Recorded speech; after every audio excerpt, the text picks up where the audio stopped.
Boomerin. Pops live. It's a little bit of a day late, but we are doing it. It's gonna be a fun time. Stone, Loki, and Ironcaster.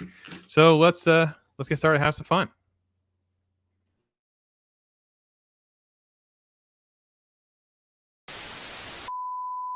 I mean, this is going to make E.T. look like Raiders of the Lost Ark. You know what I'm saying?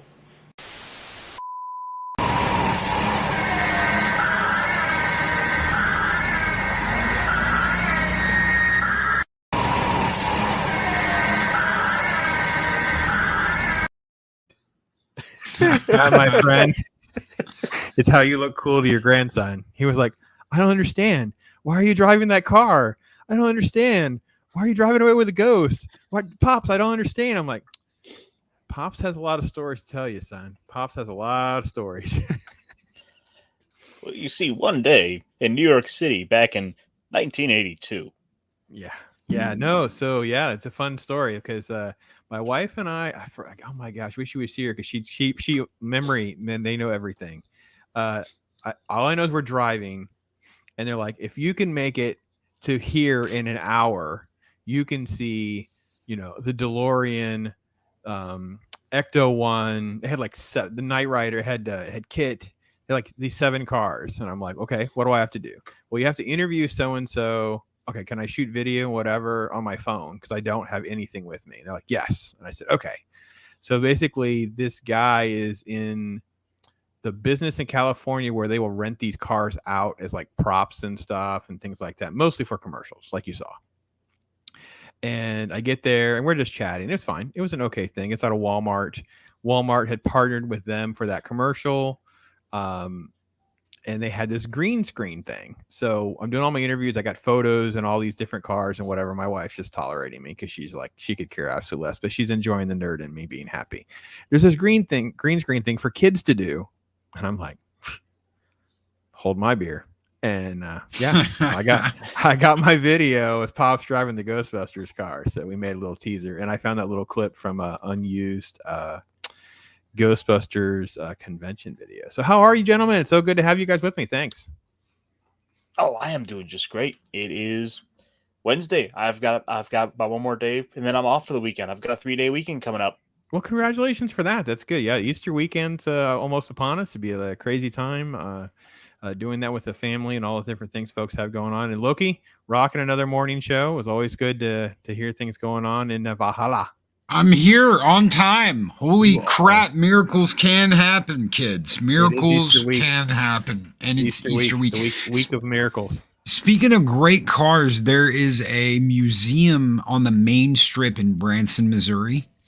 And if you can go there, they've got Tow Mater, they've got the Knight Rider car, they've got the General Lee, they've got the DeLorean, they've got stuff from Jurassic Park, all these movie cars, really cool movie cars. I think they've got that weird car that was in that murder movie where it's like killing everybody. Not Christine, but the other one. I can't ever remember the name of that movie. They got a bunch of stuff, really cool stuff like that. Like you were talking about. I'm trying to figure out the murder car that's not Christine. So, okay. Maximum Overdrive? No. It wasn't Maximum Overdrive. It was this weird, like, revenge movie. I'll find it here in a minute. I'll find it. It had a guy from RoboCop in it. I can't remember his name. Oh, yeah, Peter Weller. Okay. No, not Peter Weller. It was it was Dick. It was Richard. Richard, whatever his name was. I'll find it. While you're searching, Ryan pointed out he's going to do an extra video to pay tribute and honor to Gilbert Gottfried. R.I.P. Gilbert Gottfried. Some great stuff. The voice of Mr. Mixaflick. Yes, so many great things. And Ryan is doing some amazing content. He's a little bit more remote, so it's difficult to have him tied in with all 4. 3 of us would make 4, so he understood, but he is here in the chat. He is supporting. And hey to Brandon Looney Tunes, who's been in and out. He gave me a sub today as the old Pops channel continues to just inch along. And listen, folks, if you're not catching everybody, Ironcaster's done some great stuff. Stone Loki's show is just like a rock star, man. It's like a rock star. It's a great way to start your day in the morning, man. You're having all different people, chatting it up. It's a great time. Thank you, bro. Gentlemen, we are here we're here to talk about Halo. So some people may not want to sit through Halo. So I thought it was only appropriate to keep our tradition of making sure we sum this up for you the best you can, so you do not have to sit through episodes 1 and 2. No. We are going to do this as previously. Let me start again. That was I don't need water. There's my water. I know I have water somewhere. Let me get some water because I gotta make sure I don't mess it up. With all this work, I'm gonna mess up my intro. As previously seen on Pops Live. So it starts out with basically sand. Oh, great. I'm getting more and more sand. Thank you. More Tatooine. Is the game this diverse? Asian daughter. She's a rebel. There's Asian general. She's a star of the show because Subverting expectations. I've got it. We can call her Miss Mullet.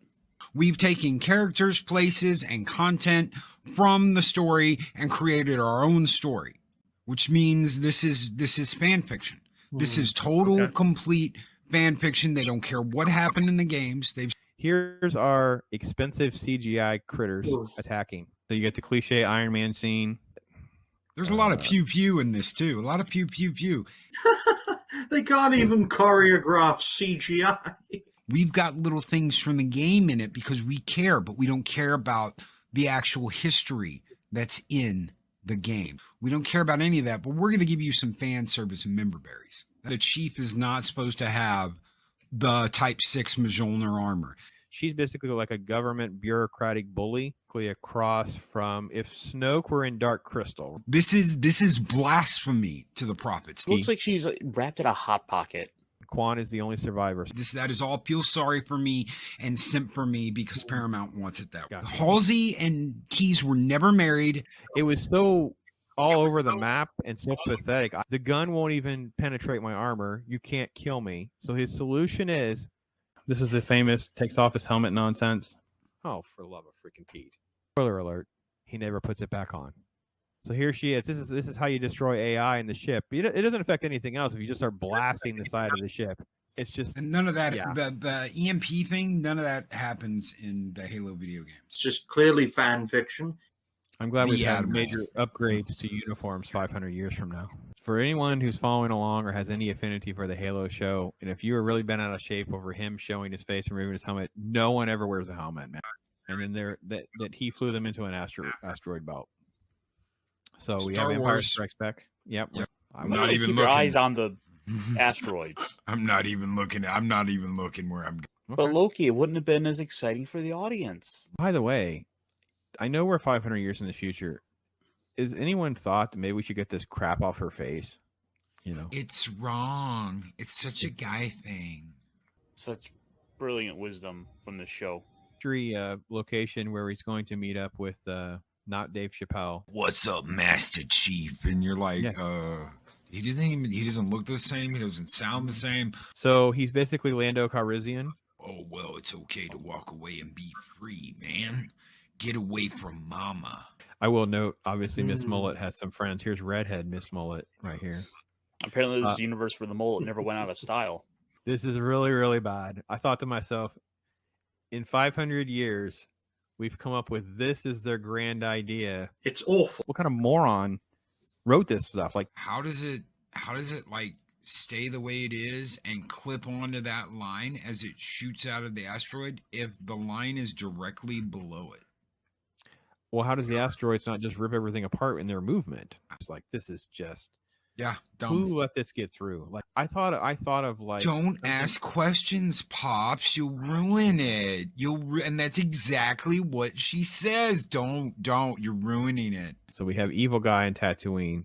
Evil He's like white the only guy. guy I'm rooting for right now. But there's no substance to it. This could be from anything. Nothing about this shot says Halo. It's a whole lot of talking, whole lot of nothing, talk. There's just a lot of chat nonsense that I just didn't care about. This is artifact talk. Nobody cares. And then that amazing scene of that got shared around of the guy screaming at Master Chief. He's like, "What are you? I don't know." You know, this is where Miss Mullet's mad because he's going to go and take it to Reach, and he's going to leave her there. And at least with the base here, I actually got the hintings of Halo now. he's so mentally juvenile. It was so strange.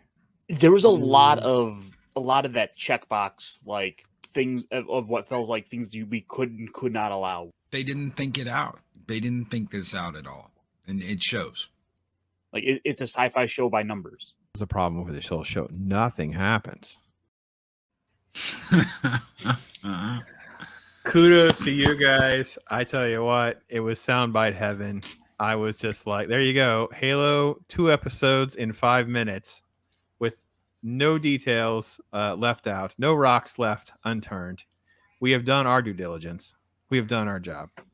And listen, Ryan says, I laugh every time I hear myself speak. I don't know why, Ryan, but I know what? I have a surprise for Ryan. And you guys, if we're going to have some laughs, let's get it all out. Here we go. Oh no!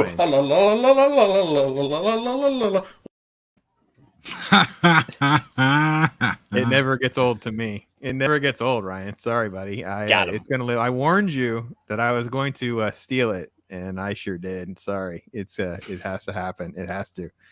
So, yes, Ryan, he made a comment as well as I'm surprised, being included. Of course you're included, man. You made some great comments too. We had to fit you in. I got some stuff going on. You were there.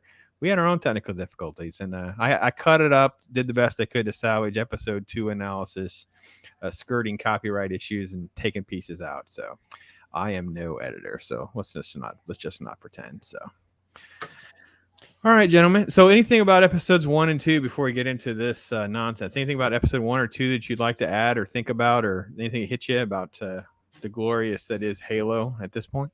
Thank God those are over and we don't have to watch them again. Yeah, pretty much. Oh, and that movie. Low bar. Go ahead, Ironcaster. I was just saying, it's a low bar this show has set so far, and from here, I mean, it can only go up, right? Sure. And Ryan wants to Right? just point out, he wants to set the record straight. That was a blooper about what is a woman. Yeah. It doesn't matter. It's going to live on now in Pop's legacy, most likely. So you'll be in the rotation, my friend. The bar gets pretty low after episodes 1 and 2. I think our analysis is pretty spot on as I was clipping it together. It wasn't like I felt like I had to do any weird takes or anything like that, to manipulate anything.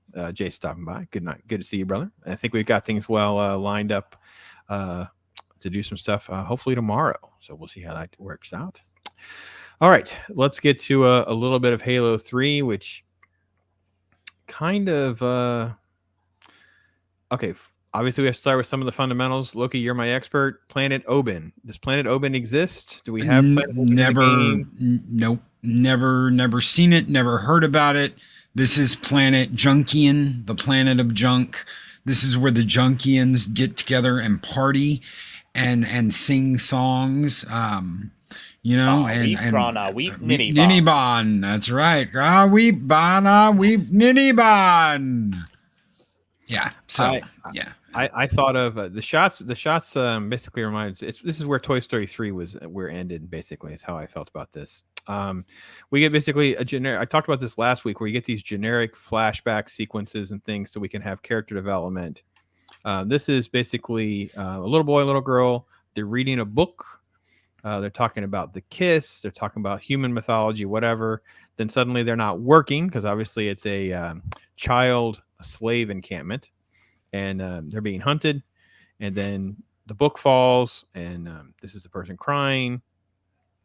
And need to make you learn a lesson because humans are terrible.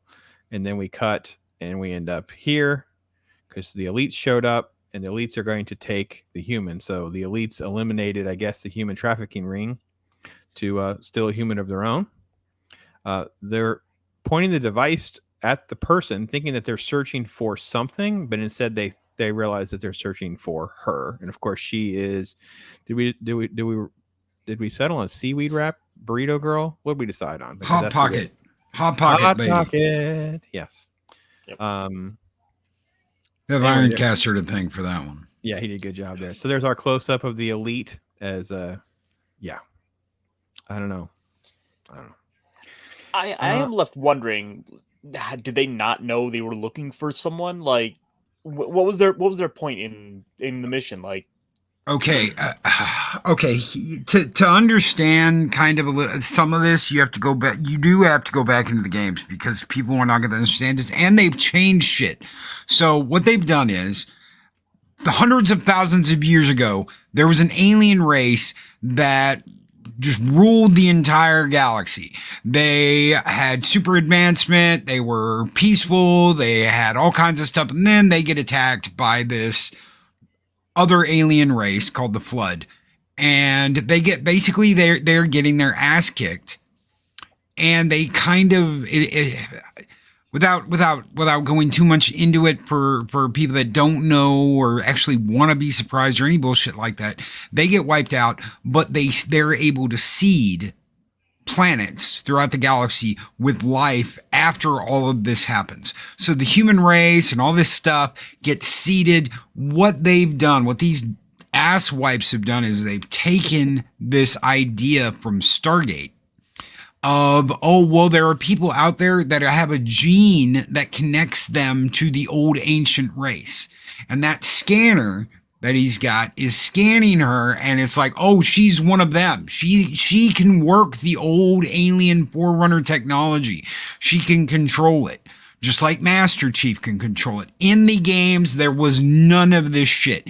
It was human beings could access the technology. Covenant couldn't. So they just grab a random human and be like, work it, and then kill them after they were done. You turn it on, and you turn it on, and then they kill you because you've turned it on, and now they can work with it. But it took human beings to basically turn the technology back on. There's comments about Forerunner, so I'm glad you connected the dots. And obviously we know who Hot Pocket is, so we know some of the connection. You brought up the connection likely to John. And Ironcaster, there is no. I've watched this twice. I know. I'm that sadistic and masochistic that it really talked about a mission, but it becomes clear. Definitely on my second viewing, I was able to pick up that they're using it almost like as a wand to search the person out or the thing that they're looking. The dialogue almost implies they're not looking. They're looking for something. They don't know what they're looking for, and then we get face to face. Like it's like they were sent out to go find some technology, basically to go out and find something or someone, and they weren't told what. Yeah, I don't know. So this is Hot Pocket without the seaweed wrap, and she's going to go, as if any of you, I don't think we covered that in the recap. She's going to go undercover, seeking out Master Chief and the artifact that was taken. She's convinced the prophets to do so. There's some generic banter here, and I assume you guys approve too. I think this actually all still looks pretty good. Conceptually, I had a hard time with some of this still. Like, I just don't quite understand. And they still interject stuff. Like, this is, again, why the writing to me is so bad, is they just kind of randomly say things. You mean now they're going to call him a demon? It's like, okay, well, you didn't call him a demon in 2 whole episodes. So they just constantly are just adding new things that are never set up. There's no context. There's nothing. It's just that's all fan service. That's all fan service, because after the first Halo game, whenever the Master Chief would show up and start killing stuff, you'd hear the grunts scream, "It's the demon, run!" Well, they didn't call him that until after the first game, after the destruction of the first Halo ring. They didn't even know who Master Chief was. They didn't have any clue until after the first game. And this is supposed to be years before they ever find the first ring. There's absolutely no reason to call him the demon or any other shit like that. He hasn't earned that title yet. So Paramount's just, oh, look what we did. Look what we threw in there. Sprouts, everybody, sprouts. I was left wondering more so, do the Covenant have hair dye regular? Is it just commonplace enough for her? Yeah, because they've changed her whole look entirely. So this is the Prophet. We all have given some praise. At least the Prophets look good. Then we cut to Master Chief, and they have like the crazy credits that again serve no purpose because this isn't going on any sort of network TV. Well, and there's also no information, right? You pointed that out. So, okay, so Paramount presents a Showtime production in association with 343 Industries. A guy's got some marks on him. He's going to have an armor 117. Stuff's going to show up. And at the end, there's Master Chief, and it says Halo. There's actually no credits. It's almost like the most bare minimum of credits. I got a feeling it's probably just was in the contract of them buying it. Like I said, the long story, decade long of this thing trading hands and having names attached to it. I almost guarantee that's the kind of nonsense. That is how Hollywood works behind the scenes. So, all right, we fast forward, and we're going to be in the science lab. I'm going to try to call them by their proper names. As I went back and listened to the videos, I'm calling Halsey and Keys. I'm mixing up all sorts of names. You guys aren't keeping me honest at all. I'm just throwing off. And I got to be honest, at the end of the day, I also thought to myself, does it really matter? Because at this point, they're almost interchangeable. Whenever I can't remember a person's name, I just start giving them nicknames of my own, because it's the only way I'm going to remember these characters. Like, where if I don't remember someone's names, like, that's Boot Camp, that's Freckles, that's... we don't have a nickname for her because she's basically had about 35 seconds of screen time. That's the grumpy scientist. Even that, she's a fictional POC that's the hybrid of Halsey and. Why does she have no? The black guy's Captain Keys. That's his and Halsey's daughter. But let me ask you something. Why does she have blonde hair interwoven? Is that supposed to be like, oh well, that's because Halsey and Keys had a baby? The hair doesn't work right like here, that. A little bit right there. Oh, it's all through her hair. Yeah. When you're watching the show, look at her hair, and she's got blonde strands interwoven through her hair. Why does she have blonde strands interwoven through her hair? Hair doesn't work like that. Well, I want everybody to know that if you're in the weave business, that 500 years from now, you will still have customers. Just so we're clear. That's still a smart investment. Right, you know what? Just let you know, your job's secure. There you go. So yeah, basically there's like generic analysis in the science lab of this thing, which is the artifact, which as Loki's pointed out, is completely made up for the show. This is POC authoritarian lady, completely made up for the show. She's basically just going to try to throw some shade at Halsey and create some more divide. Basically like, well, we're going to do this. You keep everything on the down low. And I swear, someone at Paramount watched The Expanse and went, "Oh my God, we need to have our own Avasarala!" And boom, there's your new POC character that came out of nowhere that no one's ever seen before. We need to have our own Avasarala. We'll get somebody. Well, guess what, bitches? You can't get that gravelly fucking voice that she has in The Expanse because no one else has smoked 5 packs of cigarettes a day for the past 40 years in Hollywood besides her. Our PG-13 rating went out the window. Jace is coming in with dropping F-bombs. He's like, "You're on the wrong show, Jace. You got to keep that on Loki's show. You got to behave at least at PG-13 for me." Jace says it's like the Star Wars sequels. It's worse than that, my friend. Talking the effing IP and destroy the lore. As a big Halo fan, it effing pains me to see that also Haley is getting the sequels treatment. Yeah, there's definitely a season 2. There's going to be more. And he says, "I'm getting effing pissed, man." Well, yeah, of course. Yeah, why would you? You know, not be? normally a lot of these shows would go and at least wait to season 2 to push the, agenda. Well, it seems like there's such a contradiction of what Loki is saying or explaining about, Halo 1. I almost thought this was going to be basically the first couple episodes, and I thought, well, maybe they're going to go more like a prequel. He's Master Chief in name only, but he's not really become Master Chief. And after this episode, I thought, okay, this is kind of where they're going.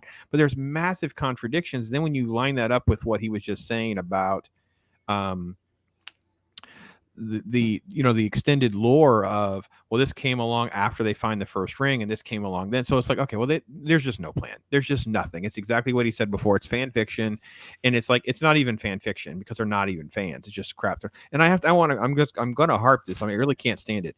This modern Hollywood is so ignorantly sexist. All of the women are in charge of everything, and everything is a bleep show. Every freaking thing is a bleep show. They can't get anything right in running the human race and trying to get us to live. They have no idea what the right hand, left hands are doing. And it's all run by women, and they somehow think that's empowering women. And all it is doing is making you look like a bunch of incompetent boobs. It's awful. It's so stupid to me. Oh, And go ahead, I bro. was just say I'm trying to catch up on some chats and the Ironcaster. Go ahead, Ironcaster. Let me get War Monkey. I was just say for what it's worth, I thought this was overall a better episode than last week's. I thought this episode. Well, okay, I'm gonna give episode 1 a little bit of a nod for at least there was some action in the CGI shoot up fest. We murder humans who are morons, a bunch of hamsters that run into a closet and all that kind of stuff. So at least there was something in episode 1. This episode really doesn't have a whole lot else going on, but I thought structurally, at least it made the story. I mean, I don't like their story, but at least the story does move forward. It just goes in different directions, and then. Okay. The Halo TV series will humanize the Flood. Well, oh God, yeah. Oh yeah. Oh yeah. Okay, based on what I'm learning. Oh, do you guys pick up on that too with these shows that they don't realize? They think by putting women in power like this is showing them in a positive light, but they're showing them being so incredibly incompetent at their jobs. And I compare this to Starbuck. Like Starbuck on Battlestar, she was written as a guy smoking cigars and acting like a drunk. That's fine. But she was a competent pilot. And as the show went on, it evolved a little bit more. She was still like the masculine, feminine character. I got all that. But she was competent. She could be a role model. People, I can understand why females would want to dress and cosplay like Starbuck. Who the heck wants to be like these incompetent beasts running this freaking show? They're a bunch of hags. They have no idea what they're doing. All they're doing is barking at one another. It's a woke contest for the streaming wars. I'm letting you guys know right now. All of this crap we are seeing right now is a giant big, and I'm right there with you, brother. I was born on a naval base, raised in a naval base. The F-bombs just flow. Hey, I come from it naturally, so I'm a saved by grace individual. I just try to run it for because I have to be. Here's how I look at myself. For those of you that are new, some of you are in the chat. I look at myself as being the bridge to the normies. I look at me being the bridge to the 12-year-old that can listen to the show and how like, mom walks in and he won't be in trouble. You listen to Loki's show, you might be in trouble. I'm just letting you know. I love Loki's show. I'm listening nearly every day, and I'm catching stuff on replay. But yeah, if I walked in on my son, I'd be like, I'm a fan of the word, can convey tons of information to Sherman. I understand. So, okay. We were discussing the hags and the hags being in control and the woke formula. Basically what's going on right now in Hollywood is this is the streaming wars. We're in the streaming wars, kind of like the cable wars back in the day. Who can have the most stop on your channel? And everyone's competing to see who's going to be on top. And Ironcaster brought that pie up earlier where everybody's kind of divvied up and who's doing what. You got Netflix and you got Prime as the two big dogs right now. And then you've got HBO. Everybody's throwing everything as much woke shit. Paramount's doing it. DC through HBO's doing it. Netflix is doing it. Disney is the forerunner in how much woke shit we can get out as quickly as possible. And they're using this like we're going to get all this cool social credit for doing all this woke garbage. And at the end of the day, they're going to fail. And this shit like Halo, it's going to end up on somebody else's channel because Paramount's not going to be able to keep this shit up. Netflix has been doing this shit forever. That's their bread and butter. Disney's got billions. They can keep their shit up on the clock. But Paramount, a few of these others, they're not going to be able to continually put out garbage and like, yay. Because it should have been so evident when we saw who Disney was hiring for these Marvel shows. They have no experience whatsoever. When WandaVision happened, she said, I didn't even know who Mephisto was until the tour started, the PR tour, which meant she's writing a story that entirely deals with the twins and Mephisto and had done absolutely no research. Then fast forward to the, I believe, now canceled Star Wars show. She admitted her writers, when she hired them, had never even watched the original trilogy. They don't care. The Loki writers have no experience. They wrote on Rick and Morty, for the love of freaking Pete. No wonder I hate Loki the most. Yep. It's whatever's cheap, throw it up. Once our money is spent on that year's budget, all the expenses are spent. We don't have to spend any more money. Everything else, it's just content. It's hours of consumption. keeping people glued to the thing so we can promote something else new. We can promote new things. They're surfing. New subscribers will come in, whatever. They know the data. I couldn't agree more about Disney and the big machinery. Paramount, from what I can tell, is nearly broke across the board anyway. I have no idea how long Paramount will be able to keep afloat. I think if Amazon hadn't bought the libraries that they had bought, that's the direction they might have gone. But they've obviously done their MGM merger. So now you have the Disney MGM merger, the Fox Disney merger. You got Paramount kind of hanging in the wind. Now you have Discovery sort of taking the reins of what was HBO Warner Brothers. I don't know where Paramount lands in all this. Like, who's going to, there's no other big players. They're not going to be able to stay afloat because obviously they've destroyed Star Trek. Things like this is just complete. It's just content creation at this point. It's just so interchangeable. So let's share. Oh, let's share with Ironcaster here. He did great. Yep. This was really interesting news.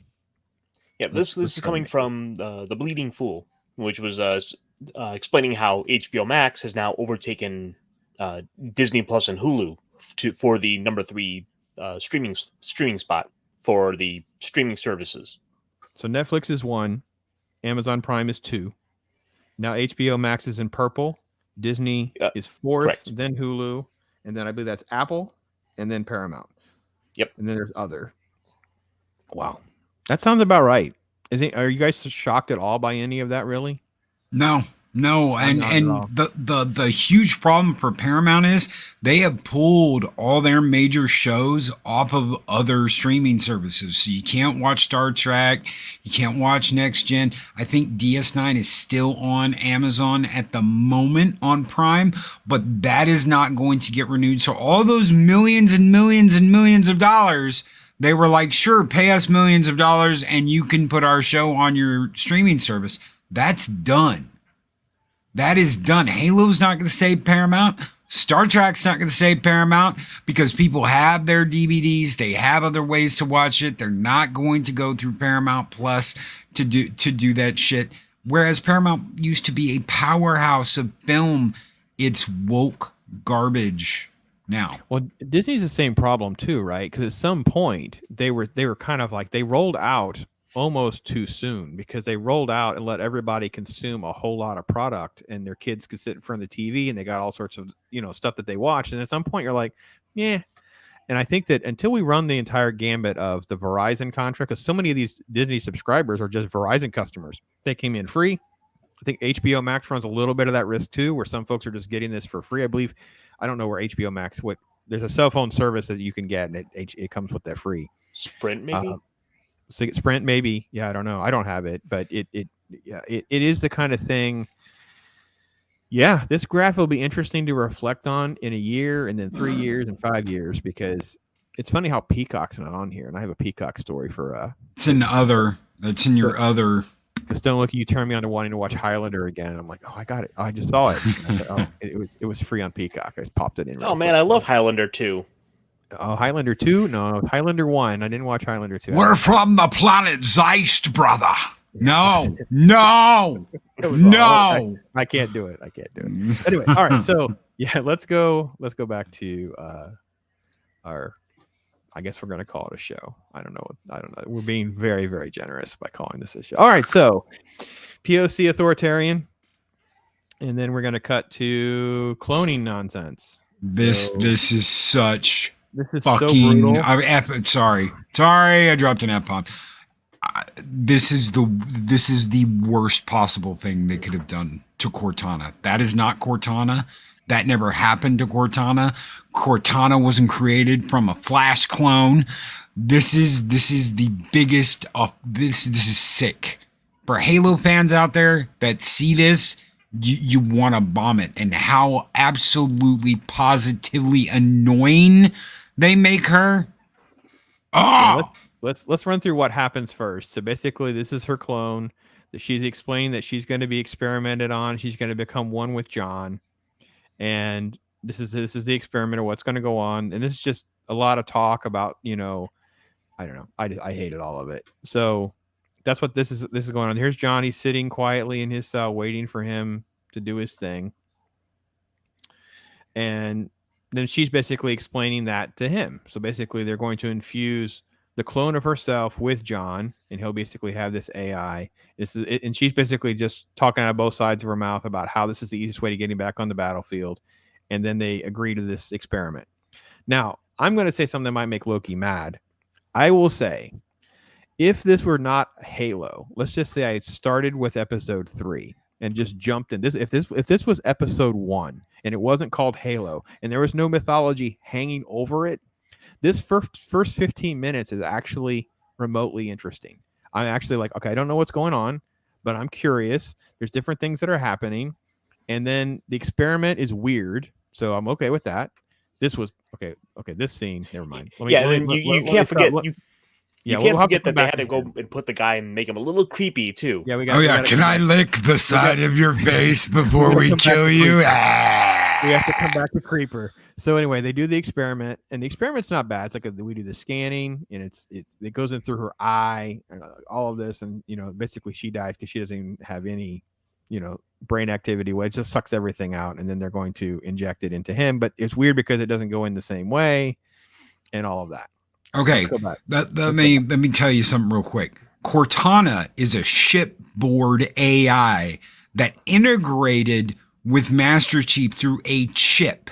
She is not like merged with John's brain or any bullshit like that. He puts her in chip form in the back of his helmet, and that allows her to integrate with him in a real-time basis.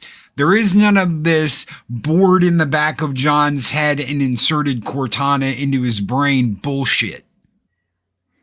I wanted to ask you guys, I stopped on this frame on purpose because I couldn't believe I paused. I was like, my God, he looks just like Noah Wiley.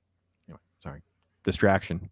Falling Skies guy. I don't know if you guys know. Oh, yes, he does. Holy shit. I was so distracted. So the streaming bubble will burst. Ryan's still commenting on our chart. So all right, we got to go back to Creeper, because Creeper, we can't ignore that they do this, because there's someone in the room that proposes the idea, and then he's obviously based on someone and all of that. And you're just like, okay, again, we've asked how many times, how does this get through? I got to find it, because I got to get through the lectures and the talk. Oh, like yes. Elijah Woods. Yeah. So she's kiss you. So when he's giving her this injection, she's talking about, does it hurt or not? He says, oh yes. And then it's like, it's basically going to paralyze her. She cannot move, but she's conscious, I guess. And then basically he goes full on Creeper. So her eyes are moving. She can't move. Then he says, you have the most beautiful brain. So weird. Like, it was getting to a point where I thought he was about to like lean in and just like lick her forehead. Yes. Well, that's kind of what he was going for. Wait, let's get to the shot. It's just like, you have this great brain or whatever. And then he has the awkward look around the room, and then he leans in. It's what we're all talking about. I got to make sure I don't know if I get copyright hit or not. I got to make sure I stop, because it's so where he's leaning in. Again, it kind of looks like he could be like Kevin Spacey's like cousin, nephew or something. So he's going to kiss. Is he going to kiss? Is he going to lick? Nope. He gets interrupted. The door opens. But it was like, why is this here? Because it is the Sleeping Beauty thing, and you don't have permission, and this is how evil and horrible guys are. That's why that's in there. That is me too. White man. Evil white man, me too. Yes. Jay says, this is effing pain. Oh, bro, you have Jace, if you've watched this, trust me, you've endured, man, because it's brutal. And like I said, if we stripped away all of the other stuff, and I didn't have the baggage from the first 2 episodes, and I just watched this, I'm at least in for the first few minutes. It derails very quickly. I'm not gonna lie to you guys. It's not like I stick around.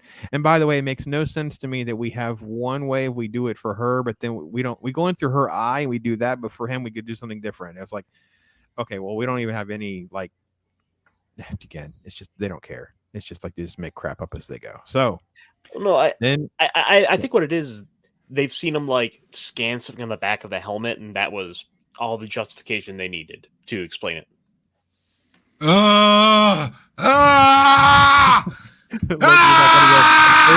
Jay's just screaming in the comments, I'm sure. Yes, let's see say. What's he saying? Okay, he's. I think I may have clicked the wrong one. It's hard to keep up with this. War Monkey's laughing. I couldn't agree more, man. I was like, what am I looking at here? What? I'm like, okay. It's Zoe Quinn in the headlights. God. Oh, that's brilliant, Ironcaster. Zoe Quinn in the headlights. I feel a thumbnail coming on.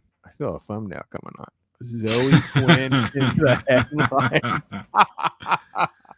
Oh, all right. So the weird thing about this is Cordana. Is that how do you say her freaking name? Does it matter? Cordona. I call her not Cortana. That's what I fucking Cortana. not Cortana said. Sorry, I bumped again. My bad. PG-13.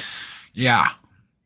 Oh my God, I'm like totally here. Hello, everyone. I'm like totally alive. Yeah.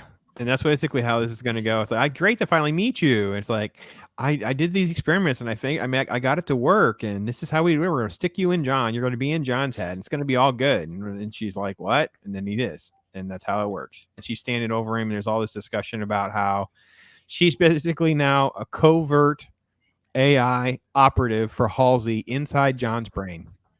And I'm like, okay. It only took a couple minutes and we jumped that shark.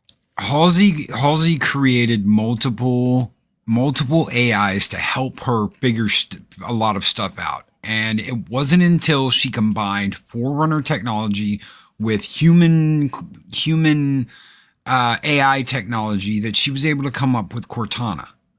And Cortana's base core is Halsey's mind, but Cortana's is her own person. So it's almost like imagine having a twin, but the twin's different than you. It's not, Halsey cloning her. There was no reason to clone because all she had to do was scan her own brain. But she has the potential. She has the intellectual potential Halsey has, but it's not Halsey. Okay.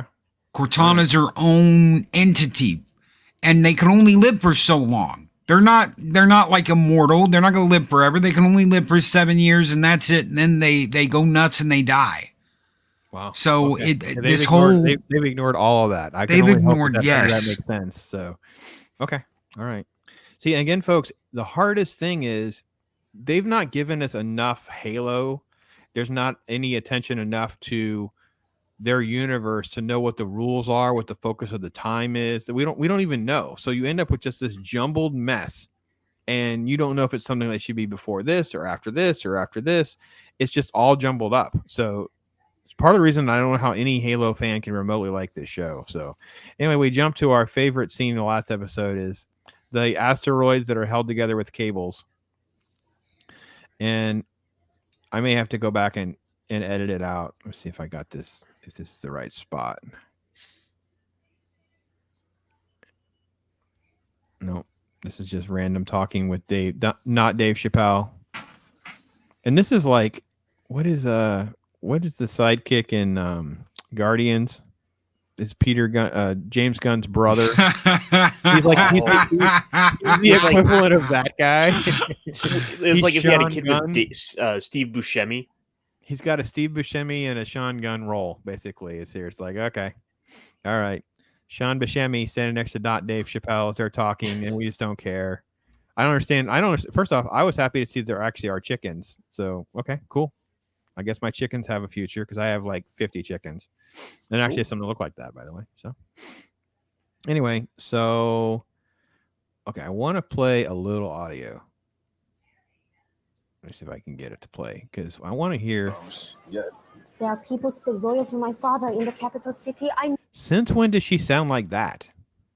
They changed her accent, did they not? She seemed like she goes in and out of her accents. Like she's all over the map of being like really Asian, almost British. Then she's back to some sort of hybrid. I don't know. I was like, okay, I was okay with her.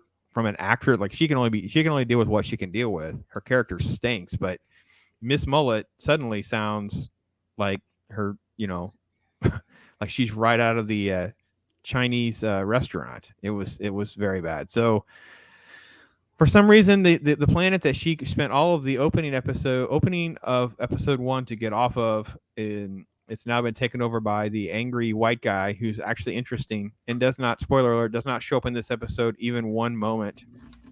She wants to go back and save, and she basically is saying all this. She's smarting off, and he basically is like, "I could kill you. Go home to mama." Yes, yeah, your not don't Dave worry. Chappelle voice is always like, We're having chicken tonight. Yeah, we're gonna have it. That's right. There was the one. We're having chicken. Yeah, that line gave me a chuckle. Like, I got something out of this at least. Yeah. No. I don't want to meet her. I don't want to meet her either. Nobody does, buddy. But she's coming. This is very much the Cortana off of Halo Infinite. This is not the Cortana from the original games. This is not Cortana that you get in Halo Infinite. AKA Weapon is what they call her in Halo Infinite. And she's annoying. She's condescending. She's not really a bitch, but she's like, you're just like, ugh, give me Cortana back. Where's Cortana? I want Cortana back. Why am I stuck with you? Oh, what's wrong with being stuck with me? This is the Cortana you're getting. Ryan says that this Cortana, the face that could turn all men gay. This show is ridiculous. LMAO. And then War Monkey says so much potential for this show. It has to be amazing. It's such a shame. Yeah, it's really this all sci-fi. It gets like this. It's just so freaking frustrating when it's being written by a bunch of noobs that don't know anything, have any appreciation. It's content for the sake of content. So basically, there's just mindless blather of them interacting. John not knowing how to control her. She's in his head, and she just continues with this. And by the way, she just kind of hovers around. Like I don't even sure there's a point in some of this scene. And then again, the set designs and stuff are so weird. Why would we have shots where all of this is blue like that? It's just so terrible. It's like it's cheap. It's lazy. If we could Photoshop stuff in better than that, it's just really bad. Well, it's disposable. It's disposable. That's what you've got in all of this in Star Trek. Everything coming out from Paramount is disposable entertainment so that you'll get on board their streaming service and pay, because we're going to throw everything we can at the wall to see what the hell sticks so we can be part of the streaming wars. And they've lost considerably. They are getting their ass kicked because it's shit. Imagine the people that came out with Star Trek coming out with nothing but shit. So I wanted to. You guys remember Tom Hanks in Dragnet, where they're like doing the bonfire and he's shaking the gas can? It's like this weird head shaking gas can scene. I'm going to shake some gas can when I ask the question: is this remotely in the game, Loki? Does this have anything to do with the freaking game? Let me shake my gas can. I was at least surprised when I saw the ship here. I actually sat up in my seat and said, holy crap, this is something that actually feels like Halo. Okay. They got Getting something. to actually see this. Doesn't last long. So basically, we have the ship. There's a beacon, emergency channel. We're going to have an elite ship show up. And it is... I mean, can I ask y'all something? Yeah, of course. Could you imagine getting some... Okay, enemy vessel shows up. You hear a woman's voice over the comms. Please help me. I need help. Blah, blah, blah, blah, blah. You send a transport over, but you're not watching video of what is in the transport. You're not using your scanners to scan what's in the transport. You're not talking over communication to the person in the transport. You're just like, oh, well, if Santa and the Misfit Toys get in the pod and come on over, we'll just greet them with rifles. We've got rifles. We can take care of anything that comes out of that pod. Are you kidding me? They don't even understand why Star Trek had the red-shirted expendable crewmen. Like, this was the entire point, right? You would send in 4 red shirts, they'd go in the pod, and then the pod would open and she would step out like she's all innocent, and then all heck breaks loose, man, all fire or whatever. No, it's like we just do nothing. We risk the entire ship because this is a hot pocket in her disguise, if you want to call it that.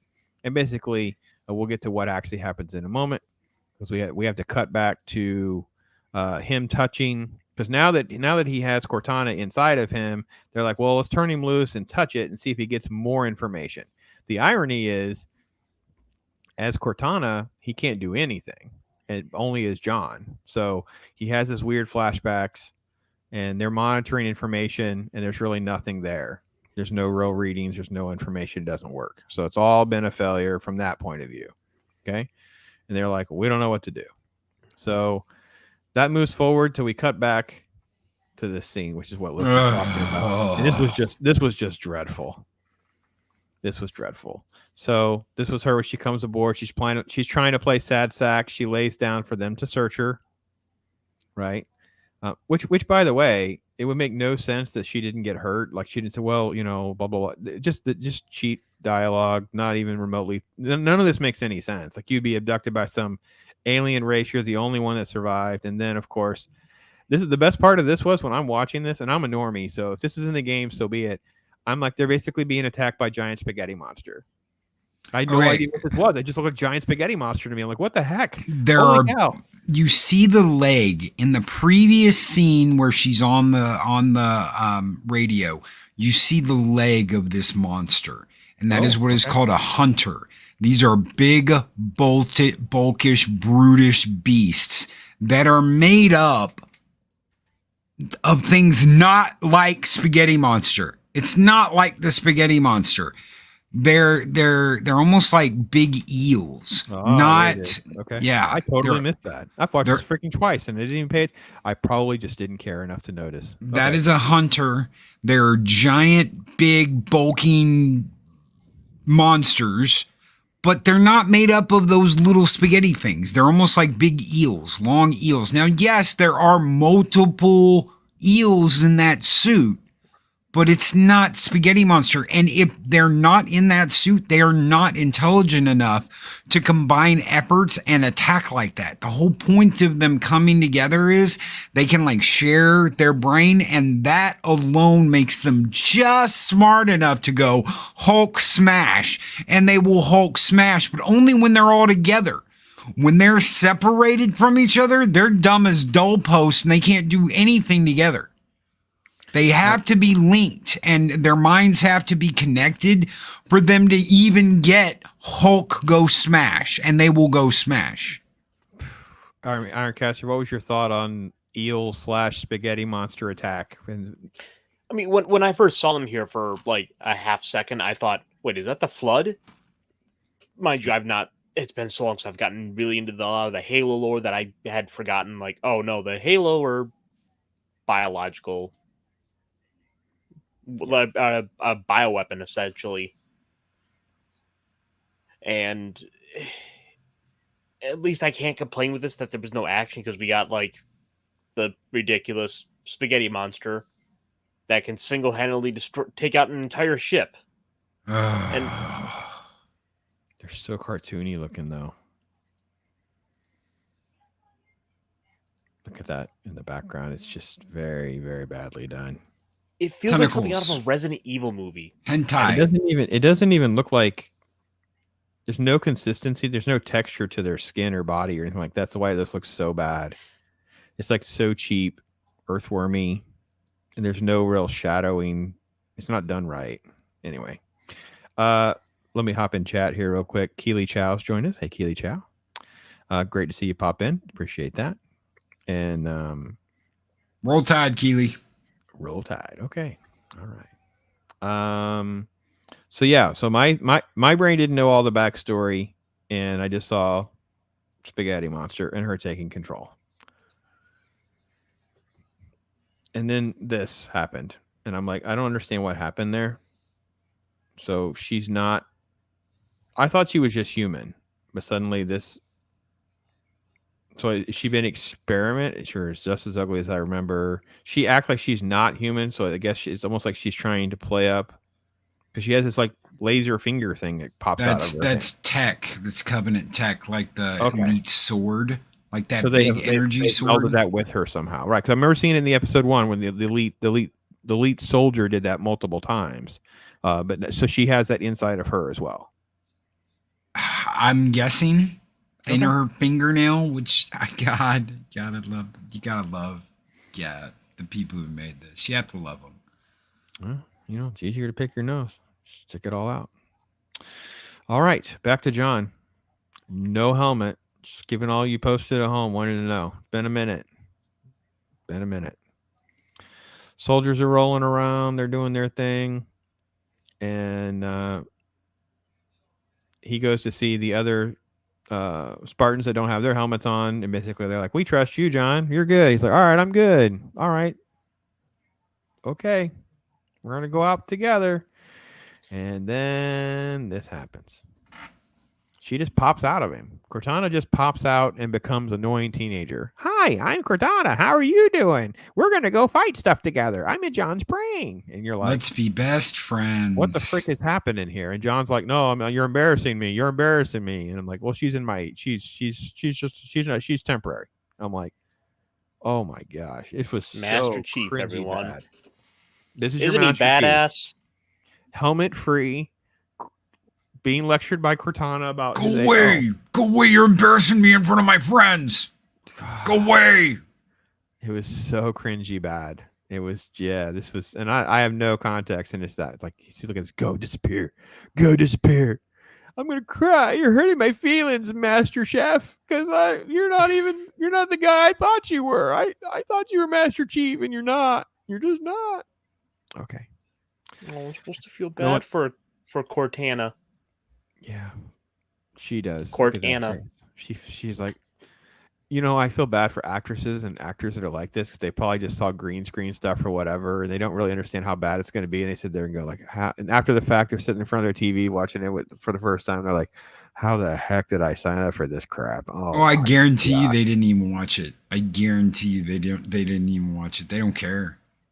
They know what the score is. Get as much shit out as possible. Get a job, make some money, and don't ever look back. Okay. More cringy crap with Miss Mullet and Little Chappelle. This is Dave Chappelle's son. And Miss Mullet not knowing where stuff is on the stars and the planets and whatever among the asteroids that are all. And by the way, they remembered, Loki, to make sure they put the CGI threads in that are holding all the asteroids together. Just so we're completely clear. They remember to put the ropes in so we would all follow it home. It's all tied together. These asteroids, they could just go awry. Oh my gosh, it's so dumb. And then we have more like knockoff Fifth Element moments with surrogate mom lectures and nonsense. With again the weird 500 years in the future fashion bad costuming and this weird gold poop dish in the back corner over here. I have no idea what is with the freaking decorations. They got this weird ghetto theme park water fountain right here, and they got this little. You can't sit in that. I mean, you can't get out. It's like you're my guest. Here, sit in this brass scoop that we stole from some other planet. It doesn't belong here. Oh my god! We took this from a brass section. Oh my gosh, the stuff in the show. Okay. Let's see where we at here. Okay, so basically, Master Chief doesn't know how to Google. So it's like, think of Cortana as Alexa. We'll see what here we have. Oh, we want to. Let's find out what War Monkey he's got a quote here. It says, I actually got a Windows phone like 10 years ago, and just because it had Cortana AI, I actually really thought that phone just never had the huge selection of apps like Apple and Android. I had that same phone, War Monkey. I had that same phone. I opened a beer myself not long ago. I felt loud. Got numb to the pain from another shitty show adaptation. Yep, we're with you. Crappy. All right, so he can't Google. Cortana's trying to try to be useful, so she's offering to help him Google. Tell me what you need me to do. So basically it is him talking about his memory so she can do it. And they're trying to narrow down, like, there's about 103 planets that are like this and 100 planets like this. But then when you remember your visions, there was one that had rings. So therefore this thing. And then she's basically, I got to find the right spot. Cortana's spine, so she touches base with Halsey, Dr. Jodie Whittaker, Dr. Space Karen. Doctor. Okay, Doctor. And Doctor says, well, Cortana's going to narc her out and narc out Master Chief and said, listen, he's going to rise. He's got some crazy ideas. He wants to get this pellet out of his butt. So, okay, you go ahead and do that. It's okay. I'm right here watching everything. You're doing the right job. And then we have to look at Master Chief's butt in the bathroom for like, I don't know how long. I was like, okay, I don't know. Is that my butt, or did they CGI that on there too? You know what his face is almost like, is that me? Are they CGI a different face in here? Wait a minute. Was I in one of the Purge movies? I think I was one of the Purge movies. I must be a dude looking like another dude. Looking at a dude who's looking at a dude. Look at that butt. That's better than Liev Schreiber's butt. All right. So then it's like, you're more help if you're a spy, basically. So help him get the thing out of his butt. When the irony is, they didn't need to show his butt. They could have had this thing. I don't know. Where are they actually in him? I thought you said they were in his head. There's like a chip thing in his head. Isn't that how they do it, or no? Oh, me? Yeah. In the game, she is a chip that he puts in the back of his helmet. Yeah, his helmet, not any of this flesh. bullshit. Yeah, not any of this bullshit. And she would have to be hooked up to a terminal for anyone to see her. So she would actually have to be in like a ship or a Forerunner terminal or a hollow projection matrix for anyone to see her. If she is not, then the only way he can talk to her is if she's in the back of his helmet hooked up, and then he can talk to her. And she even mentions the first time she's in his head, your architecture isn't that different from the Autumn's, which is the ship they were on. She'd never been in his head before that. They never even bothered to try and justify how she's able to appear like this. No, because at least with every other time we've seen something involving like hollow projectors, you can assume it's because it's on a table, because it's within a little confined area, or you could even argue like, well, because it's within a laboratory. No, he's in a bathroom. Yeah, he's in a toilet. Kind of a bathroom. I mean, there's a lot of lights and mirrors. I guess this thing on the left is a shower. Dirty, like this looks worse than a freaking rest area. And tell me that Spartan Sheehy that was spying on him isn't going to be like, well, Master Chief doesn't have to follow the rules, so neither do we. Ah! I know. She's just like totally tuning it out. Like he just pulled a pellet out of his butt, and I guess I'm gonna what am I gonna do now? She has the exact same facial expression she had on earlier when she was looking at Cortana. This poor actress, she stinks so bad. She makes the exact same face. She's like, oh, God, I'm never going to act again. It's okay, lady. Listen, CW will hire you. I'm willing to bet that by the end of the season, she'll have removed hers. Oh, I think they're all going to. I'm assuming that's kind of like the direction that they're all going. It seems like the only thing that would make sense with their story writing, if you want to call it that. And that's all bullshit. There were no pellets. There was no any of that shit. The only time John ever has like a mental breakdown is when they lose a third of the Spartans. He talks to his gunnery sergeant, the guy who got them through basic, and he's like, I lost a third of my men and there was nothing I could do about it. And he has almost this come to Jesus talk with their drill sergeant. He's like, I'm never going to let that happen again. I'm never going to let anybody die under my command like that. And his drill sergeant just tells him that you had nothing to do with this. There was nothing you could do. Something like this was going to happen. It happened, and you have to move forward. And he's like, no, I'm going to fight, and I'm going to kill, and I'm going to take anybody out that ever comes near us. And it's like that's the most emotional he gets through this whole thing is that moment. And then they do all of this bullshit like, oh, well, they never had emotions. Bullshit. Absolute bullshit. Once he pulls the chip out of his butt, suddenly it's about going to experience the world and emotions, and he goes on like a walk where all of the other humans are. So he just starts walking around. It takes an escalator. So we have escalators 500 years in the future. For those of you that make escalators or do maintenance on escalators in the future, you also have jobs in the future. This is what happens. Also, really ugly jackets. Yeah, we have knockoff jackets that were probably cut from a Stargate canceled episode, or they were, modified. So, but basically, it's like we have to come up with something that looks futuristic. We're gonna film in this, abandoned wing of this airport, and that's basically what they did. And basically, I don't know if you guys caught this. We still use phrases in the future. Oh man, let me get. Like it's just like he's just in awe of everything. I gotta be careful because I don't want to get too far. But I gotta get to the dialogue on that escalator. My gosh, it's so gold. Let's see if this is the right spot. Based on the readings from your limbic system, this is a new experience for you.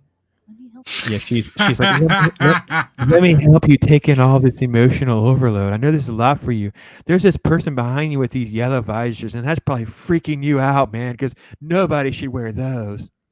That's a new experience for you. It's not the best line, though. The best line on the escalator is somebody says the phrase, cool beans. I kid you not. I can't find it. I hate this. I hate this process of doing this and not allowing things to play because you can't do it. They killed my stream. They make my life miserable. It's awful. Anyway, let me see. It's right before that then. And worst of all, they subject us to Halo. I'm subjecting you to Halo. Oh, right. You are. Yes, that would be my fault. And you keep showing up, so it's partially your fault. See, cool beans. Cool beans. It's my ball. It's my ball. Cool beans. We use cool beans in the future. Cool beans. That's so wizard. I'm definitely the boomer of the group. You're I don't a use wizard. cool beans, but I am now bringing cool beans are back because Halo. You're a wizard, Ironcaster. Then he rides the airport shuttle with other people wearing a lot of gray, and he sees the mixed couple being close, not intimate, not like the New York subway, but something. Okay, let's keep going. You notice how clean this future city is when it looks like it looks like shit. Yeah, it's definitely this weird, like, this is the thing I always go back to with Star Wars. Like, part of the reason Star Wars become this phenomenon when I was a kid was because unlike things like Flash Gordon and, classic sci-fi, is all the ships were just busted up, dirty, dingy. They've been through the battle. People were, it's not that they were dirty. It was just grungy. Like, all they of were the most icy, go ahead. They would have lived in. Like, Yeah, it looks like the kind of place that real. it looks like it would look like the kind of place you would expect people to live in, where maybe I don't dust as often as I ought to, and we kind of get some grease under the control panels a bit, and it's like I'm half convinced that if George Lucas were making those movies today, like Han's seat would be covered in duct tape. Yeah, Jason pointed out what we already talked about. Halo, they did not look or talk about the game. They didn't talk about the characters and the world when they made the show. It says so much. Yeah, that's definitely what Loki's just saying. He's translating this for someone like me. And you're right. It's just everything is just so literally. This is like they've commandeered some closed wing of an airport. And then they just have a production design that just goes in. They just sanitize everything. Just sanitize it. That's basically how they approached it. Like, to the point where I was like looking around, like just wishing for graffiti. Nope.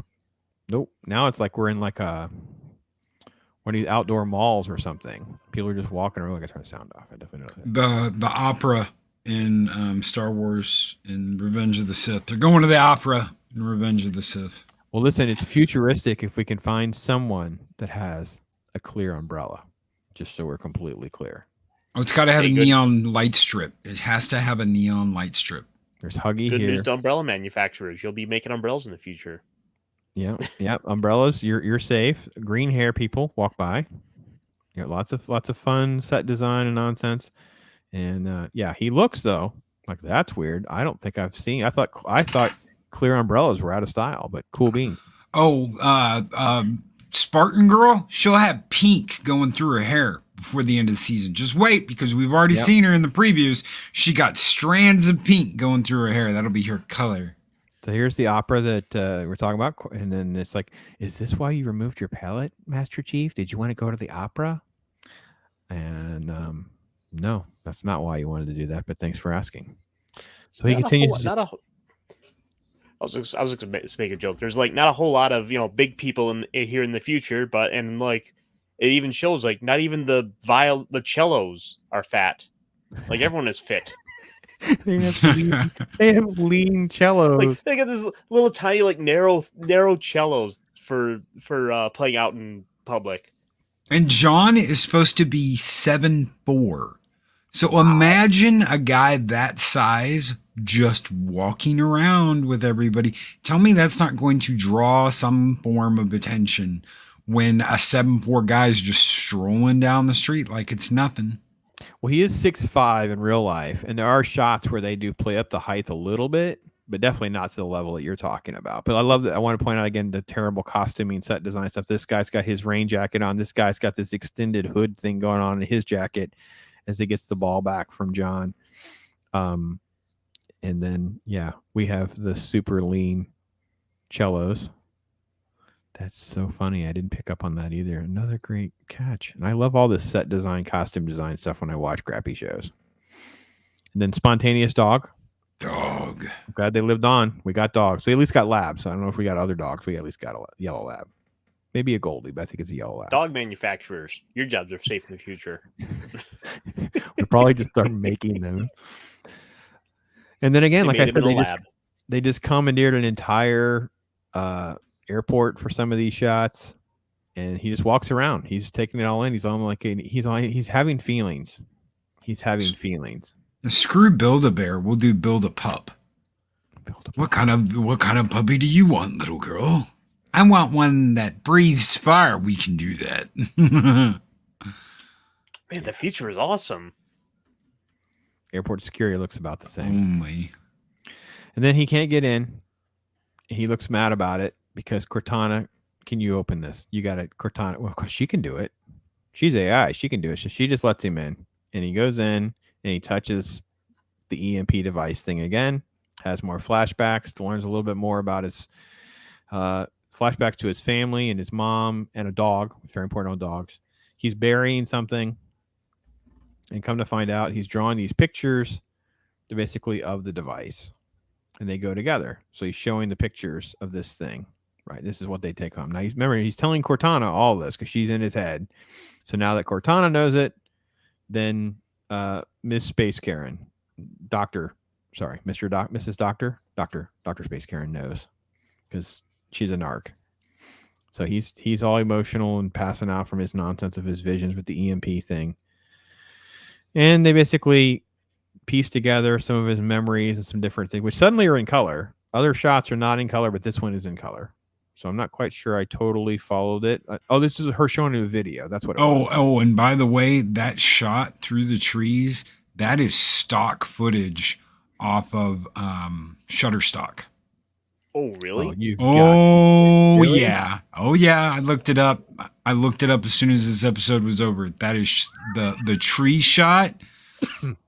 That is stock footage from Shutterstock.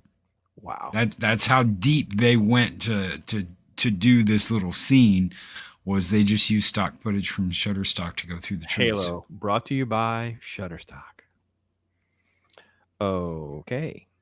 There were some questions about him being in Orange is the New Black and things like that. I don't know. I'm not going to look him up. His name is Pablo Schreiber, I believe, if you want to look that up. So, yeah, this is basically we get into their fictional history of how they took over certain planets and they did this and they did that. And I just thought to myself, I just kind of tuned a lot of it out, to be honest, because I thought to myself, no way this is real. Loki's going to he's completely losing his business during all of this, is how I felt. You need that gold brass toilet seat thing is what you needed. Mm-hmm. He thought that he could, once he didn't have his pellet in, he could talk to the thing. And she's like, okay, you think you know where you need to go? We're going to go. We're going to send a probe. No, I'm going. So she's like, okay, I'll go with you. And you're like, what? Yeah, she's going to go. We don't send red shirts. We don't send soldiers. He goes by himself and her and the other creepy Dr. Creeper. Of course, we gotta bring someone along to be expendable. Who? And we're not gonna get rid of a woman. What did we call her again? Doctor something? Doctor. So Doctor and Creeper are going to go with John to the planet where he thinks he's from because of the visions that he's having when he touches the EMP artifact. I feel like we're just like playing a game of Mad Libs at this point. Sure. Well, speaking of Mad Libs, it's time to get back to the star of the show is Miss Mullet. So she's having it out with not Dave Chappelle because she's trying to hotwire his quote favorite ship, and she's like, I got to go back to Madrigal, and he's like, no, and then he's like, well, I'll take you back. She's pitching the fact that her people have money and they'll pay him. He's like, okay, fine, I'll take you back because I'll get paid either way. You're either not lying and I'll get paid, or I'll just turn you over for your bounty. So they're going to go back to Tatooine. Meanwhile, Hot Pocket, she's messing with that ship because, she can, and that's what she's doing. I don't know about you guys, but I was like, both times I tried to watch this, I was just tuned out of the same last half of the show. It's like, just there's nothing that actually happening. I just don't care. Well, it's even worse than that. Like, this now is effectively just completely... this episode basically made her entire... including this has made her redundant for this episode, because it's like it puts her right back where she was. All it did is actually at least tip off the Earth forces that there's something going on. And they already knew that because the Covenant are running around. Not only that, she has spent her whole life with the Covenant. How does she know how to bypass and access human systems? It would be like going from steam engine to nuclear power. So she's got like she's rated for nuclear physicist, whatever. And suddenly she needs to work with a steam engine. They're vastly different concepts. She doesn't, there is no, well, I'm just going to jump in and start messing with the human systems. And how does she know how to do that? They're nowhere near the same. Human systems, amazing. Covenant systems. This is also advanced military technology. This isn't like, mom and pop's car. This is like what they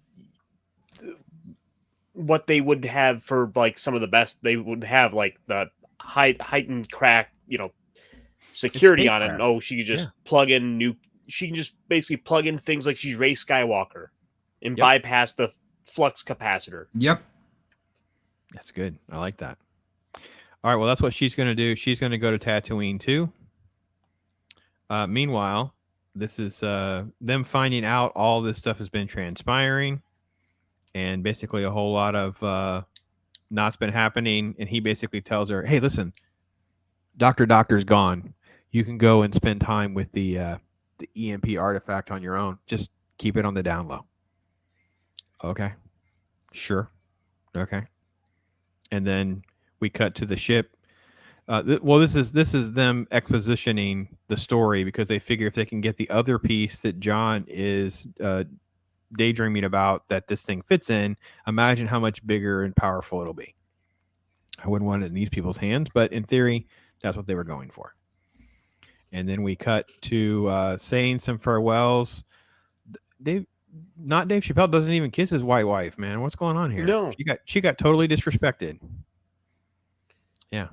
That did stand out to me that, he's about to head off with this and go into what is ostensibly a war zone. So like you would think that like there's always the possibility that you could not come back. Even with him being a former Spartan, you would still think that like at least give her before you go.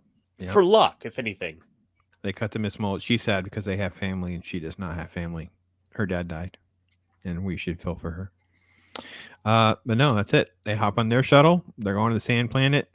She's in her ship that she's hot-wired. She's going to the sand planet. And we are going to have to look at Cortana, John, Creeper, and Doctor. And it's so brutal. I couldn't stand this. Sorry.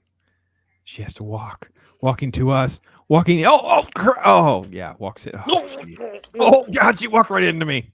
Oh, my mouth was open and everything, Shrek. Oh my God. Oh, Oh yeah, there we go. Halo episode 3, folks. We survived.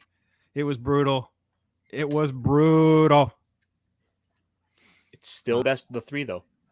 Yeah, overall, it actually does move. Again, it should have been almost like it. I think we could have just modified the other 2 into this one and made it the first episode because more is interesting. At least, again, I understand it's not the game. I understand it's not all of that, but obviously that ship has long sailed. They've completely abandoned all the mythos. That's completely gone. So, any other thoughts, Loki?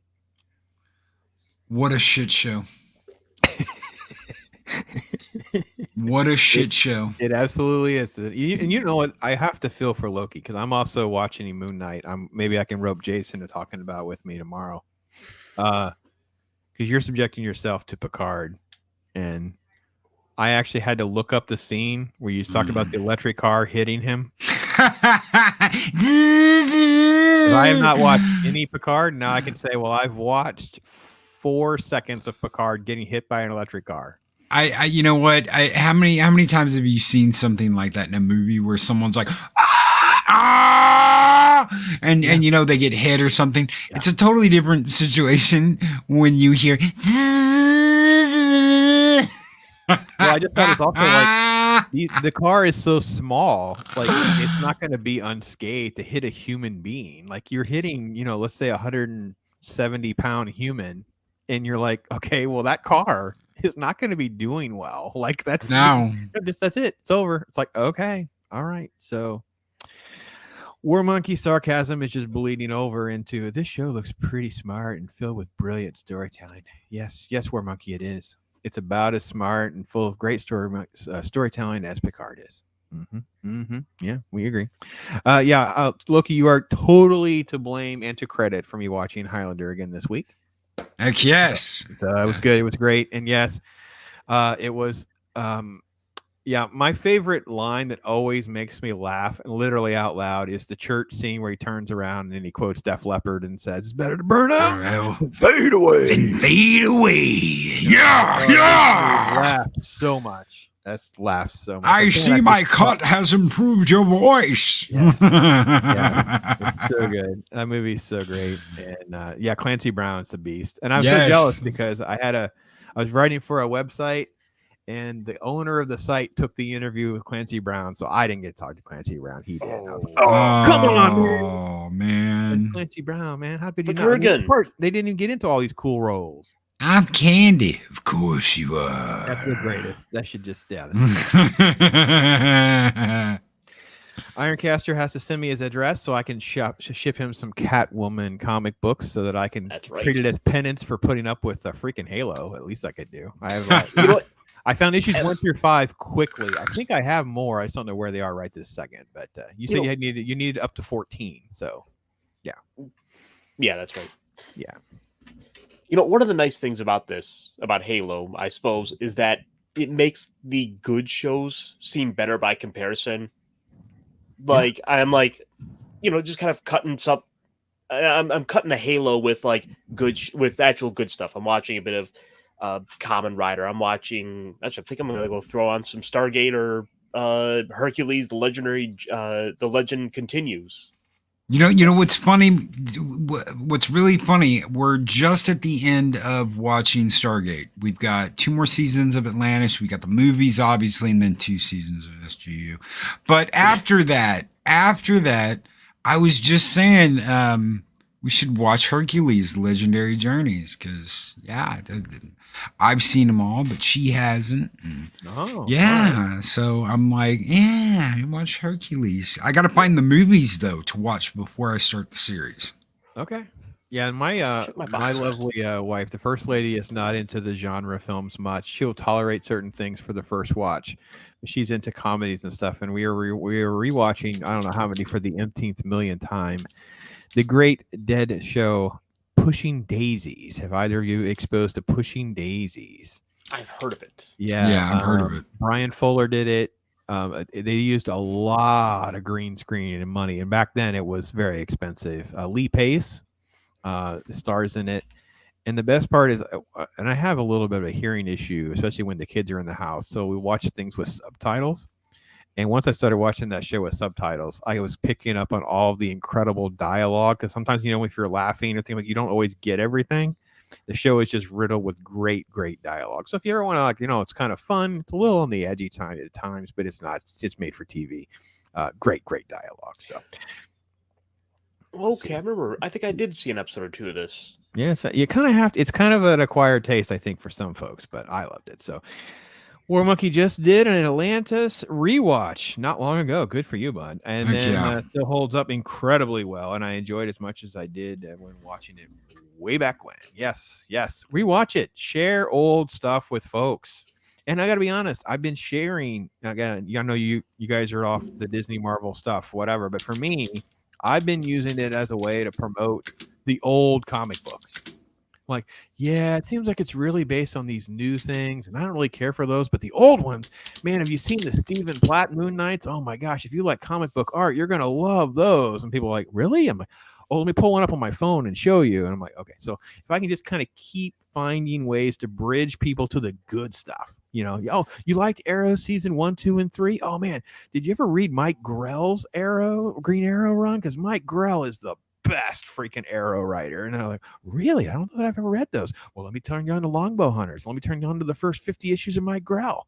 You're like, oh, okay. So that's, who had a really good run. That's my game. What's that? I think it was Peter Davis had a great run of Aquaman in the 90s. Yeah, Peter David is famous for that run. Yeah. Really good stuff on some of that stuff too.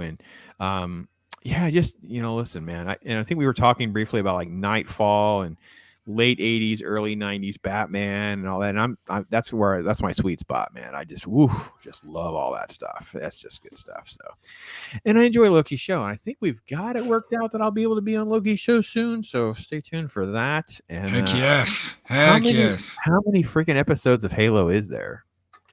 I was looking that up. Looks like to be 9. 9. Ooh.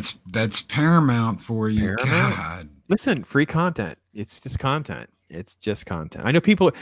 So let me ask you guys this. I took a little bit of heat privately, which are spineless of you, by the way, when you're messaging me privately to criticize my channel. And if you think I have thick skin, I just want to point out that it was in 2005, and I changed my Twitter so it would reflect this. I was called the brainwashed spewer of bile and filth. So if you think you're going to hurt this old man, someone DM'd you to talk shit. Someone was critical that I was taking clips out of my other stuff. It's like almost like I was manufacturing content. I'm like, okay, listen, here's the thing. I made it. I can do whatever the hell I want to do with it. And if you don't want to watch it, that's fine. It's okay. You're not hurting my feelings. I hope you find something that you want to watch. And thanks for watching whatever it is you did watch. That's all. Good. We're good. It's good. I have no ill will. I don't care. I don't count subscribers. I'm thrilled. Someone pointed out, listen, you're getting close to 700. I'm like, whoa, that's awesome. Holy cow. Awesome.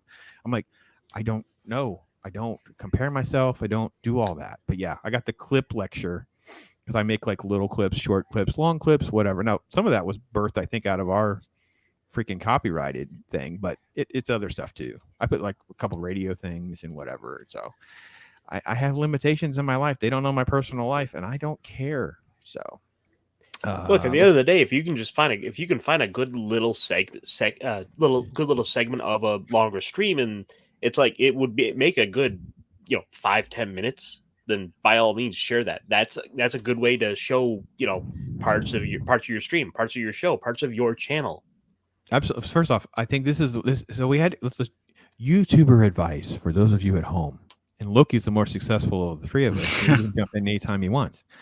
So I had a channel that got up to about 1,800 subscribers, and I had a video that hit like 10K within like a couple hours, and then it got demonetized. And I'm like, okay, what's going on? And that was the slippery slope, because then I suddenly ended up on someone's radar screen. Now and long story short, I can get into the channel, haven't posted there for years, whatever. And this stuff dates back to like 2012. I just learned real quick, you don't have control. You do whatever you can do to enjoy yourself, have some fun with it. If it works out and you make a few bucks, then great. Not everybody wants to sit and listen to a stream. Not everybody can. Not everyone. We talked about Halo for an hour. Not everybody's interested in Halo for an hour.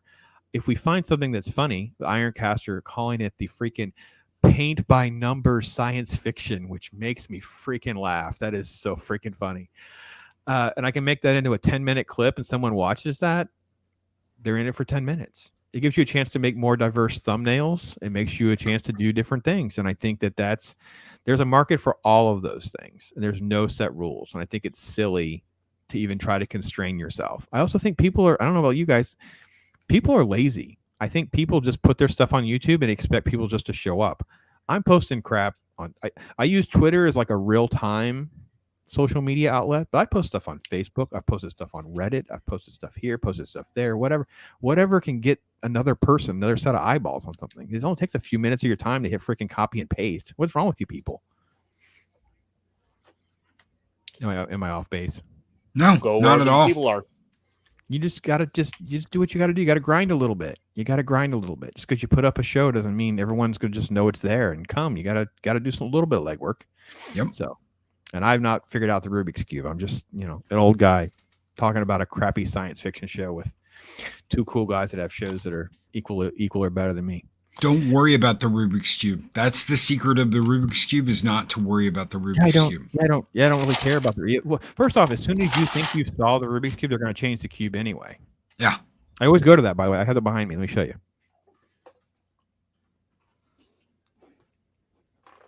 You'll solve the Rubik's Cube, and then they'll turn it into that. And then you can't solve the freaking Rubik's Cube. That's my daughter-in-law's sick joke. She sent these in a box, and they're behind me. I have the triangle, the pyramid. I have this thing. Look at this freaking thing. They think they're funny because I can solve a Rubik's Cube. I have never even remotely changed it. I was like, oh my God, if that thing gets messed up, it's just staying like that. I'm almost afraid to use that one because it looks like you're going to summon a demon if you use it. It's a with hell the pentagram. Do not open the cube. Yes. Let's see what Ryan said. Ryan says, personally, I've made 51 videos so far in April, 115 videos last month in March, despite getting a community guidance strike today on Leah Thomas. I still make videos because I want to. Well, you know what? Leah Thomas. Okay. Fight it. Learn the strategy. Fight it. First off, dispute everything. I think, Loki, you said that on your show today. Dispute everything. Everything. If nothing else, you just lose or they don't answer you. But you just keep at it, man. Just keep at it. And you know what? If it stays blocked, do what I do. You take it. I don't even take it down. I just leave it there. But reality is you can take it down, change a title, change a little blurb, do a little something, throw it back up there again. Who cares? Who freaking cares? Move on. It'll be all right. Tomorrow's a new day. So, and back up everything you've ever done. Back it up, because if they just decide one day, well, we don't like the stuff you put up, a year ago, they can take you down just for that and wipe your channel clean. That's true. Everything I got gets backed up over on Odyssey. Everything. Yeah, I got to get with you on getting that stream hooked up better for me, so I can just start doing that too. So, what else going on with you guys? I know, Loki, you got the morning show. Any other shows this week? We've got a Star Trek. We're talking about Star Trek tomorrow morning. Should be me, Brian, Speak for the Dead again, is going to be on tomorrow again. We're going to have Captain Shrek and Rambling Canuck on to talk about the fall of Paramount and the fall of Star Trek. All right. That's awesome. Ironcaster? Looks like I might be having something worked out with the T-shirt historian to do talk about the Sword and the Sorcerer. Oh, yeah. I heard you guys rambling about that. I was like, ooh, that's another 1982. That's my sweet spot. 1982, folks, if you haven't figured it out by now, is the year I think is the best film year ever. And I have a story about this too, because I always tell people, and I remember Trading Places being my first rated R film. But then when you guys were talking about that, I remember seeing that in the theater. So I think my grandmother took me to the theater because Lee Hornsby was hot. She thought he was hot because he was Matt Houston, and she loved Matt Houston. And I think I got to see that at the theater. And I remember her covering my face over the nude scene. So I'm like, I think I actually saw Sword. It may have been my first rated R movie, not Trading Places. But I vividly remember seeing Trading Places in my first rated R film. But I guess I stand corrected. I think it's either 82, 84, or 89 for the best movie for cinema. Okay. All right. I was going down the list and I was checking out every single release of every every single release of every week of the 80s. We should do that. That should be a stream. We could do that because 89 is another sweet spot because I worked at the theater. That's what like my second or third job when I was in college. I worked at the theater. So 89, I saw absolutely every single freaking thing. I used to dance and sing while I was cleaning after Die Hard. At 1988 Christmas, 1988 Christmas into 89, and yep, it was awesome. It was good. So Those are good years. Like 89, there you had Batman. You had the like right at the start of 90 was like Turtles. Yep. Yeah, the list is long. That even bad movies were good. So, one last thing here from Ryan. We'll wrap up here. I appealed, but haven't received a reply. This is the third time now. Thankfully, the previous 2 strikes from the other videos were appealed successfully. Hopefully, this one will be successfully appealed as well. Well, listen, man, you just got to stay the course, stay true, do what you got to do, man. And I think, like you said, just fight the fight. Keep on doing what you're doing. Ryan does great stuff. And gentlemen, it's great to have you with us. And we tackle another episode of Halo. And that's where we'll close with Pops. Everybody take care and be blessed.